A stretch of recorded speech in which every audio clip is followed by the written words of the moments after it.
Call it a little premature, Bloom, but Uh-huh. people are putting Patrick Mahomes in the GOAT conversation. Brother, Yeah. he's just getting started. Right. 6 years of starting, 3 years, or excuse me, 3 Super Bowl championships. So, yeah, you can put him in the conversation, but this thing's not even close to being over. No, it's not. And again, I want to review how have seasons in the Patrick Mahomes era ended without the Chiefs winning the Super Bowl. One was Chris Jones, and I think a lot more people are going to be getting familiar with the name Chris Jones, the secret superstar of the Chiefs. He got injured before the overtime against the Patriots. One was Joe Burrow and the Bengals pulling the sword from the stone. And maybe maybe that AFC Championship game was the one time, the only time we've ever seen the Andy Reid, Patrick Mahomes Chiefs exhale during a playoff game and say, "Oh, we got this," right? That they lost their edge in the middle of that game because they really thought they had the game and they didn't.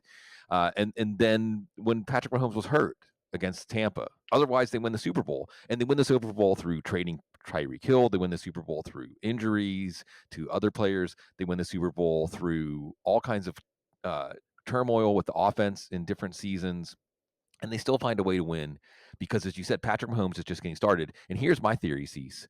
And I think Tom Brady is probably the other quarterback this would apply to.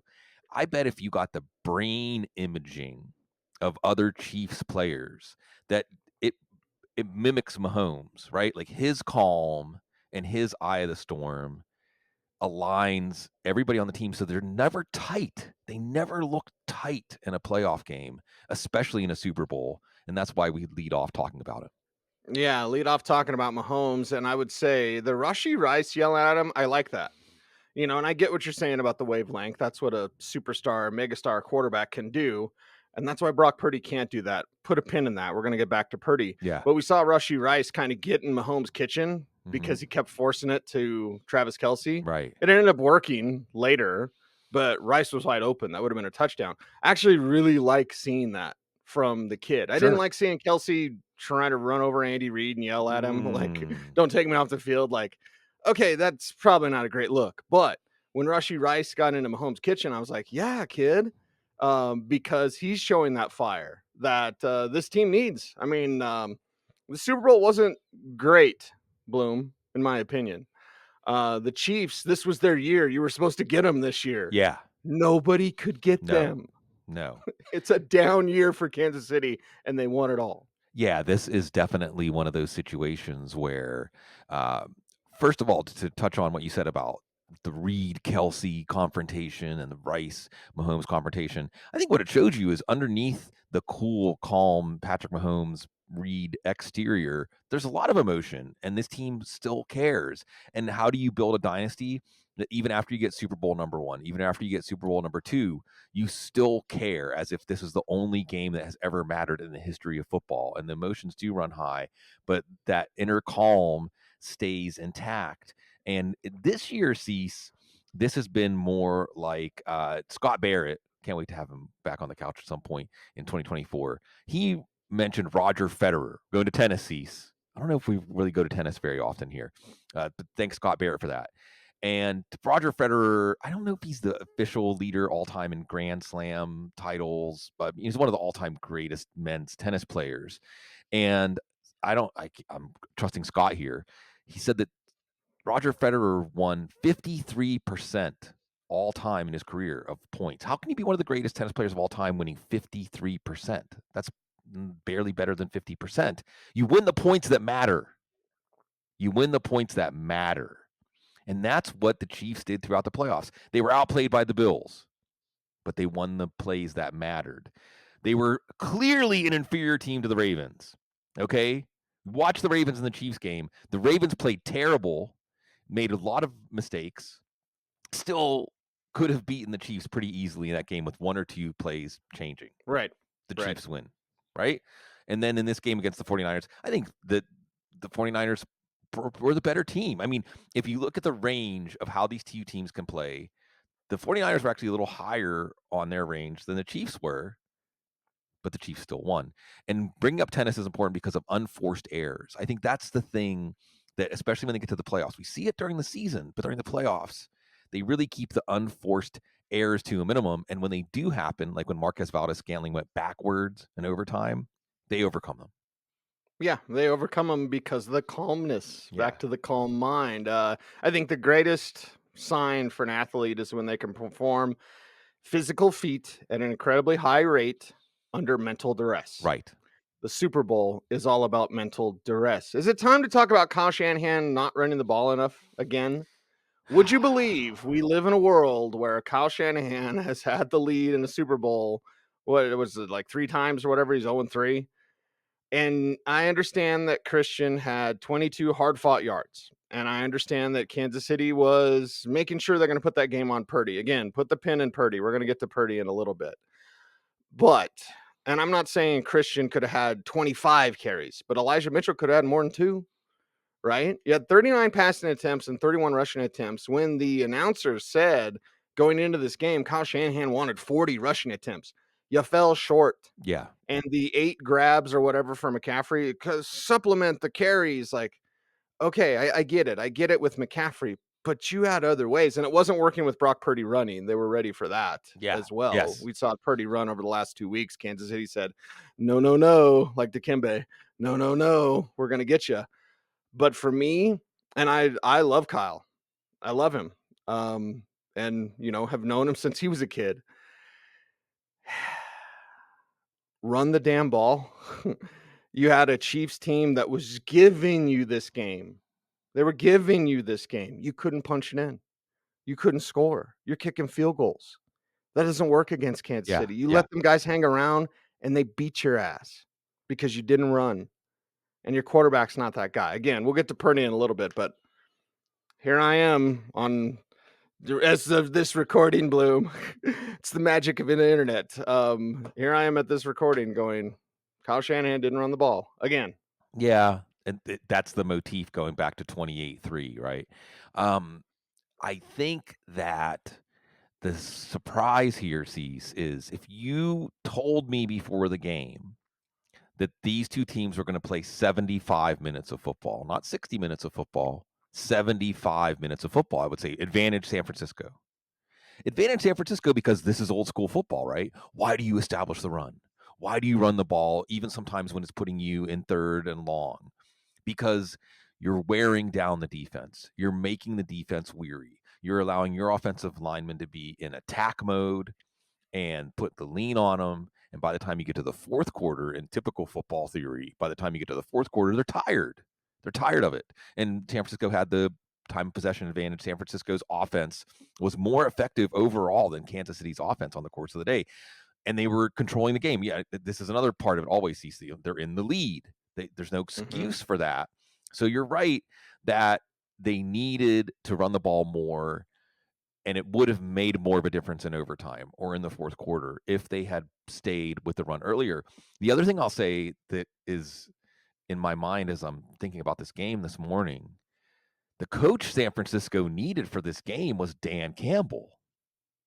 Dan Campbell was the coach they needed because Dan Campbell, sometimes to his own detriment, will stick with his plan and his sensibilities. Fourth down, going for touchdowns, sticking with the run, or otherwise being in a good way non-responsive to the size of the moment. And as I said in the NFC Championship game recap we were talking about, that it was the one time when they were up 21-7 and could have made it 28-7 that he didn't go for the touchdown that I think maybe will haunt him. And Kyle Shanahan just isn't, he believes in his play calling, he believes in his coaching, he believes in his players, but not enough to put them out on a limb and really trust them. And that's probably why they lost again. Yeah, well, to quote Princess Leia, the tighter your grip, the more star systems will slip through your fingers. Like, okay, you want control, Kyle. I get it. Sometimes you got to let them go Yeah. and you got to run. And you mentioned Kansas City and Mahomes not being tight. You saw the sideline shots, Kyle Shanahan. You think he was tight? Tight, tight. Yeah. And, see, it's one of those things too. I want to say a couple of names because when we review Super Bowls, especially in a game like this, I mean, it's fair to say this was the closest Super Bowl ever, right? I mean, it went down to the end. It was the whole overtime. It was almost a double overtime game. This game could have been about Juwan Jennings. Wow. Wow, Mm-hmm. Juwan Jennings. Yeah, Wow. I mean, it was I don't know what that his was cool. odds were. 50 to 100. I don't even know. One of the true long shot Super Bowl MVPs. It was right there for him. Reminded me when what was it? Chris Moore, who was the big guy from Seattle that had like one game in the Super Bowl. We've seen this before. Timmy Smith Right. years ago with Washington. Was it Chris Moore? Who was the big receiver for the David Seattle Moore, Seahawks? maybe. Maybe one of the Moores. Yeah. One of the Moore. It wasn't Chris Moore. But he had like one game, and it Right. was the Super Bowl. It was Right. one game. Right. That was it. So like, yeah, and Juwan's had more than that, but still, like, it was just like pleasantly surprised, Yeah. But was it a concern to you that Kyle pulled out the trick plays at that moment? Pull out the trick plays in overtime, Sure. or so Sure. you don't have to go to overtime. Like you did it early because you couldn't score like regular wise. Anyway, Yeah. I mean, no, I mean, well, I guess I could revise some of the things I said earlier because at least Kyle was realizing that his team was having trouble finishing and did dial up that play and it did work. More than that, Cease, I would say not necessarily saving that because what else you got? What else you got in the back of the playbook that you have right, it, right? right, This is right. this is like whenever New England beats the Rams by going with 22 personnel, which they had not practiced all year basically in the last decisive drive where you have to be responsive. It's the opposite of that Dan Campbell thing I was talking about, where sometimes you do have to be responsive. So that was something that was responsive. But I just want to put some respect on Juwan Jennings' name because he came up the biggest in the biggest game. And if they just had made an extra point after his touchdown, maybe we would be talking about him as, hey, Jake Moody did make a 55-yarder. Isn't that something too in this game where you had the all-time Super Bowl field goal yardage distance twice in this Yeah, game? And Harrison Butker puts his name in the record book. And then Steve Wilks. Let's talk a little bit about Steve Wilks. Can we talk a little bit about Steve Wilks, Cease? You I know, love Steve Wilks. I This performance I did not love. Like you don't have to zone it up all the time, man. well, You have to go man to man sometimes. and that was one of those things where I think that there was a narrative setting up in this game for Steve Wilks to be one of the heroes because early in the game, I do think, and let's take a moment out to say this, uh, who was really of the class of 2023, the head coaching star is D'Amico Ryans, right? The star, D'Amico Ryans, home run, Houston Texans. And we can also look at the Eagles. Remember, the Eagles vanquished the 49ers after Brock Purdy got hurt last year. And why did the Eagles drop off so much? Because they didn't adequately replace the coordinators that they lost to Arizona and that they lost to Indianapolis when they hired their head coaches. And Arizona, it's funny, Arizona comes up because a lot of people think Steve Wilks didn't really get a fair shake in Arizona. That's a whole other story. But Yeah. to go in and instead of promoting from within, right, continuity, which often works, but bringing in Steve Wilks, it wasn't a great season for the San Francisco defense. But the first half, they were putting looks that were confusing Mahomes. Honestly, he was having to adjust to something he wasn't ready for, but then he did. Then he did and they didn't have a counterpunch to that. So I think this is another one where we go to Mahomes. It's Mahomes' game. And what is the problem, the great problem of the NFL that probably more man hours, human hours have been spent on anything else, Cease, is how do you, for good, contain Patrick Mahomes? And they still haven't found an answer. And I don't know that they're getting closer. They're not. Now we get to Brock Purdy. And listen, he's on the same field as Pat Mahomes, who might be the greatest quarterback to ever play this game. Okay. I'm not going to make Mahomes the GOAT right now. It's way Yeah. too early, and he's got plenty of football left. So let's just watch his career and know that right now, after 6 years of starting, Pat Mahomes is on the Mount Rushmore of quarterbacks right now. Yes. That's how great he is. Not the GOAT yet. I think it's No. people always want to be Marco Polo with that stuff. Like, Well, I'll I say said it this. first. Cease. Who would you compare Patrick Mahomes to at this He's point? John Elway. He's John Elway. But he's What you're better than seeing Elway. now, He's better than Elway ever was. He's Elway. nah. He's Elway with precision. He's He's Elway. Elway. He's Elway with proper coaching. Remember, Elway had to Okay, fight Dan okay, Reeves. okay. Elway had to That's fight fair. Dan Reeves for like 10, 12 years. You know what I mean? That's And fair. Dan Reeves wanted to trade him to Washington. So like what we're seeing is the fit. We're seeing a mega star, so gifted, so talented quarterback. Him and Pacheco are like the Chiefs that I don't have fatigue with. I definitely have fatigue with Travis Kelce. That's a different story. But anyway, like with Mahomes, what you're seeing is like if Elway would have had, and God bless Dan Reeves and God rest his soul, but like if Elway would have had someone that had played to strengths and coached to his strengths, you could have seen something similar. But Mahomes physically is Elway, which is funny because John Elway gave the Lombardi Trophy to the Chiefs on the stage, which I'm sure he thought he was going to give it to a Shanahan, and instead it goes to Andy Reid and company. But let's talk about Brock Purdy, Bloom. Mhm. And again, this is no disrespect to Brock Purdy. He's on the same stage as one of the greatest quarterbacks of all time. Purdy's a great story. He's not a great quarterback. Mm-mm. And he was efficient, and God bless it. I felt in a way sorry for him. I felt sorry for Chris Conley. I felt sorry for Juwan Jennings. I felt sorry for Christian McCaffrey. Felt sorry for Debo, right? Debo putting it all on the line. They should have targeted Brandon Ayuk more. I think Debo had 11 targets, only 3 catches, whatever the number is. But like, let's talk honestly about Purdy. You got here with the guy. He was healthy this time. He did everything he's supposed to do. He didn't make any mistakes. He doesn't make any plays when you need him to make plays that are outside of your structure. Yeah. Your structure is awesome. Your structure can get you to the Super Bowl. But when you have a special guy like Mahomes, that's how special he is. Because remember, John Elway went to 3 Super Bowls carrying like Sammy Winder. God Sure. bless all these guys are my friends now, but like Sammy Winder and Vance Johnson and Mark Jackson and stuff. God bless all these guys. But it's like Mahomes got there and he's got a little bit, right? More than that, but still, like, it wasn't a great Chiefs team and they win it all because Mahomes is freaking special. And again, this doesn't mean like Purdy's not special, so he sucks. No, Purdy's not at that level. But what else do you have to do? You had Christian, who was battling, right? Debo was battling. Debo got banged up. He comes back. He's battling. And you just don't have that guy that can do that special thing. Marshall Falk would say it, and I think he said it before the Super Bowl, Bloom. Special players make special plays on special days. And Purdy didn't do that. No, he didn't. There were a few plays. There was the one play when he was under pressure and somehow got the ball out to McCaffrey. There were some plays that showed that Brock Purdy the stage was not too big for him. He was not skewed by emotion or skewed by the intensity of the energy around him on that Super Bowl field. He was playing a pretty solid game for Brock Purdy. See, so I'm going to actually take the focus and take it off Brock Purdy and say that, and let's go back to Steve Wilkes for a second and say, what was the battle of the Steves, even Steven?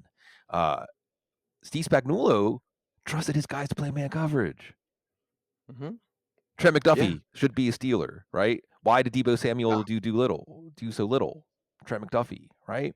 You're Mm-hmm. trusting, and yeah, it's a little easier to trust your guys when you have Chris Jones, but hey, San Francisco has Nick Bosa, you know? So I think that the problem for Brock Purdy wasn't necessarily that Brock Purdy can't make plays. That's okay. I mean, from a physical standpoint, Cease, physical, are there plays that like Tom Brady could make that Brock Purdy can't? From a No. physical standpoint. No, from a physical standpoint, it's very similar No, maybe Tom that way. Brady had like a little bit more of a mental emotional edge, but Brock Purdy, you're not going to expect him to do the things that Patrick Mahomes does. That's not part of the game plan. What needs to be part of the game plan when you're playing a defense that is so committed to man coverage is somebody needs to beat man coverage. Mm-hmm. George Kittle, Brandon Ayuk, Deebo Samuel. Someone needs to beat man coverage. And if that's not happening, what can Brock Purdy do? I mean, he's not going to be Patrick Mahomes. He's not going to outlast the defense. He's not Justin Fields. He's not a quarterback that is Kyler Murray. He's not that kind of quarterback. But he does some things that Kyler, as far as playing within structure, faithfully playing within structure, that Kyler Murray doesn't do, that Justin Fields doesn't do. And then we come back around to the beginning of this conversation, Patrick Mahomes, the GOAT. Well, one of the things, and you're right, Cease, maybe if John Elway had this kind of coaching, then we would have seen John Elway also perform within structure and not just outside of structure and not just in a Russell Wilson Seattle Seahawks. It was Chris Matthews. I looked it up, by the way. Chris Matthews, Chris Matthews. Okay. Why did I undrafted say free agent. more? Because They had a more run around too. because what it signifies is we're getting old and our brains are not Ha! as good at recalling things. What it signifies is Chris Matthews had one flipping game, and he's been doing this show for 19 years. Exactly. That's how Right. obscure it was, but that's what can happen. But Patrick Mahomes is the opposite of obscure, and it really is Patrick Mahomes' ability to and in teams, defenses, the league sees Vic Fangio, etc. They have been able to give him challenges that have taken him time to overcome, or he and Reid time to overcome, but they always overcome it. And talking about coordinators too, I do think it's important for us. Eric Stoner, uh, God bless him. I love Eric Stoner. He pops up this morning saying, when are we going to talk about Reid greater than Belichick? Are we going to start having that conversation? And I said, well, the Mahomes Brady conversation is the conversation first, and then we can get to that conversation. But it is the marrying of playing within structure and playing outside of structure so that in the end, he's always going to adapt to whatever is slowing him down in a way that you just can't. We talk about good offenses. This should have been the San Francisco offense, right? How can you stop the run with Christian McCaffrey and cover George McKittle and cover Kittle and cover Ayuk and cover Samuel? How can you do that? Right. Well, Right. Kansas City found a way to do that. With Blitz him Mahomes, into oblivion. right? Right. Well, I mean, and trust your guys. Trust your guys. So, it wasn't necessarily the greatest game. Neither of these teams played even better than what a B- game for their team. Yeah. But it did reveal the inner nature of these teams. It did reveal the inner nature of these coaches, these franchises, and it added another worthy chapter, and one that again I think that if you're Kansas City, you feel like, see, did you notice that everybody's talking about they're really a dynasty now? You're late with that take, but Ha.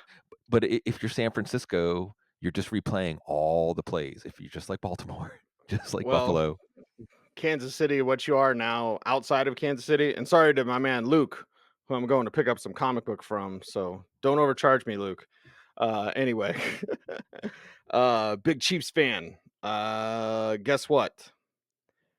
And we got to wrap up this show, Bloom. We're going a little bit long, but sure. whatever. We're chatty, blankety blankers. hmm James Palmer had it last night. Andy Reid's not Oh retiring. yeah, and Kelce isn't either. They won a three-peat. Does the Pat Riley own that? Yeah, they. You owe him a quarter now. I know. Again, I've got a jar back there. I can give him the whole jar. No, they like it. They genuinely enjoy it. I think they just genuinely enjoy what they're doing. You know, they generally they genuinely and generally like playing football with each other. And I think that this has been a season for them where, as we've talked about, we saw for the first time. See, can we say this in the Buffalo Bills Chiefs game that didn't matter? We saw Mahomes genuinely be a bad sport. He was a bad, like we teach our Oh kids, yeah, don't be a yeah, bad sport, right? for sure. So Hmm. they had their own troubles to get through. They had their own turmoil to get through. But I think that if it stands for anything, and we can go back to the Brady Belichick Patriots, and we could do a similar analysis of how did the Brady Belichick Patriots ever even lose a Super Bowl? How did they ever even lose a Super Bowl? Right? Well, Eli Manning and NASCAR line and David Tyree and Plaxico and so on. It's Mario Manningham, and then of course you have Nick Foles, right? John Jennings was going to join Nick Foles in that unlikely MVP pantheon. But there's a level that a team can get to in terms of confidence and calmness on a big stage, led by their coach and their teams take on the personality of the coach and the quarterback, right? Ding, ding, ding. That makes it so difficult to get to the mountaintop because again, I mean, I think we could even say the Bills were probably on paper a superior team to these Chiefs, right? Or at the very least, there's just no reason the Bills should have lost that game, really. Yeah, but McDermott's nowhere close to what Andy Reid is. Right. And I think what it comes back Personality of your to, coach. and I think what it comes back to, Cease, and this is something, let's get crunchy and take it away. And I say all these things because I know them all too well inside of myself. I haven't mastered any of this stuff. How I can say it so clearly is because I'm so aware of it. And this is why, like, why did Eli Manning? I mean, Peyton Manning really only won one Super Bowl. The second Super Bowl, they carried him. The rest of the team carried him to the win. And Eli Manning won two. And there's no doubt that Peyton was a better quarterback than Eli. Why? Because in Peyton Manning, started with Steve Spurrier, right? There was always that seed of doubt, just that little seed of doubt. And in those moments, like say the ball's going to find you in baseball, like the ball's going to find you. In those moments, the seed of doubt is going to be decisive. And if you can cultivate something where there is not that seed of doubt, and I don't think Eli ever had the seed of doubt. Eli was just too oblivious to have doubt anything, that seed of doubt is not there with the Chiefs. And the more the Chiefs build their legacy and dynasty, the more difficult it is for Sean McDermott, for Lamar Jackson, for Kyle Shanahan to avoid being gripped by that seed of doubt in that moment. Bad news for the 49ers. You don't have Adam Peters anymore. Yeah. So in terms of collecting talent, and I love John Lynch, known John since he played for the Broncos. I really respect that team and I really respect that front office. And I got a lot of friendly people over there. But you don't have Adam Peters now. Yeah. That's going to be interesting. And for the most part, the team was healthy. I mean, the other part that hurts, right, where it really, really hurts, everything lined up for you, Yeah. and you couldn't get it done. You made it to. I mean, Debo was banged up, but you made it to the offseason. George Kittle got hurt during the game, but you made it. You made it to the Super Bowl with all of Dre Greenlaw got hurt too. But we talk often about, well, who won the Super Bowl? Well, who stayed the healthiest? This was a team that stayed healthy. Once Trent Williams got back on the field, we saw them have that little slump when he was out. So yeah, you wonder if things are going to line up for them and what they've done in the NFC, because we went through a period for most of the history of this show, Cease. The Super Bowl was on the AFC side, Brady or Manning, and occasionally Roethlisberger, and that one time Flacco. For a good 15 years in the AFC, you were either facing Brady or Manning, and if Brady got beat in the playoffs, you might face Roethlisberger or Flacco. And then on the NFC side, it was a different team and a different quarterback every year. Every year it was someone new. Every single year, it was like a merry-go-round of all these different teams taking their chances. And San Francisco has been able to have, within the context of the NFC, a bit of a dynasty. But it just shows you that winning the NFC is one thing, beating Patrick Mahomes is another. It is the Audible. Everyone check out footballguys.com. I know it's post the Super Bowl, but we're still going to have plenty of good stuff for you right here on this channel. So do the YouTube things, like, comment, share, subscribe, hit the notification bell so that you never miss a vid, and follow Sigmund on Twitter at Sigmund Bloom. The show is at the Audible. I'm at Cecil Lammey saying thanks. Stay tuned and stay frosty.